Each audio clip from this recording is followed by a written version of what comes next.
ایک گاؤں میں بارش نہیں ہو رہی تھی اور لوگ پیاسے مر رہے تھے. کئی سال ہو گئے بارش نہیں ہو رہی تھی. آخرکار گاؤں والوں نے پلان کیا کہ سارے گاؤں والے جمع ہوتے ہیں اور مل کر دعا کرتے ہیں. نماز استسقاء اور اس کا ایک پورا طریقہ ہے دعا کا. ایک قطرہ بارش کا نہیں پڑ رہا تھا. مویشی بھی پیاسے, لوگ بھی پیاسے, کنویں بھی سوکھ گئے تھے. اب جب گراؤنڈ میں لوگ جمع ہوئے نا تو ایک نوجوان ہاتھ میں چھتری لے کر آیا. لوگ اس کا مذاق اڑانے لگے. ارے اللہ کے بندے, سالوں ہو گئے بارش نہیں ہوئی ہیں, تم چھتری لے کر آئے ہو. تو کہتا مانگنے کس سے آیا ہوں, اس رب نے بارش تو دینی ہے, واپسی کیا بھیگتا ہوا جاؤں گا.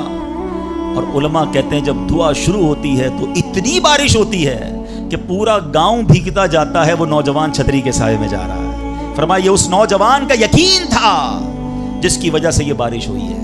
کاش یہ بات سمجھ آ جائے. ارے رب پر بھروسہ نہیں کرو گے تو کس پر بھروسہ کرو گے؟ اپنے دین پر, اللہ رسول کے فرمان پر ہی ہمیں بھروسہ نہیں ہے. غور کیجئے, یہ یقین لے آؤ واپس, زندگی میں موج آ جائے گا. زندگی اتنی پرسکون ہو جانی ہے اگر اللہ کے فیصلوں پر یقین آ جائے, اللہ کی عطاؤں پر یقین ہو جائے, آخرت کے وعدوں پر یقین ہو جائے, نبی پاک کی حدیثوں پر یقین ہو جائے. ہم کتنی بار دعا پڑھتے ہیں مگر دعا پڑھ کے کہتے ہیں پتہ نہیں قبول ہوگی نہیں ہوگی, پڑھ لیتے ہیں. یہ والی چیز نکال دیں. وظیفے ہمارے کیوں نہیں لگتے؟ لوگ کہتے ہیں وظیفہ پڑھ رہا ہوں مسئلہ نہیں ہو رہا, تعویذ لیا پھر بھی مسئلہ. تعویذ پہنتے وقت بھی خیال ہی ہوتا ہے چلو یار پہن لیتے ہیں, پتہ نہیں ہونا ہے نہیں ہو تو کچھ نہیں ہونا. وظیفہ پڑھ لیں اور کہہ رہے پتہ نہیں ہوتا. پہلے یقین لائیں. اچھا ڈاکٹر بھی یہی کہتے ہیں, یہ صرف اب یہ وظائف اور ان چیزوں میں نہیں, آپ اگر ڈاکٹر پر بھی یقین نہ رکھیں نا کہ یار اس کی دوائی پتہ نہیں کام کرتی ہے نہیں کرتی, کیونکہ بہت ساری چیزوں کے پیچھے یقین, ول پاور.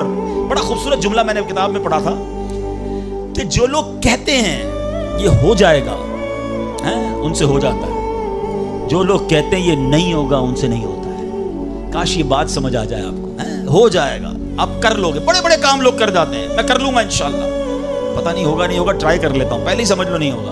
اندر حوصلہ تو لائیں نا, یقین تو لائیں. اگر رب پر ہی بھروسہ نہیں ہوگا تو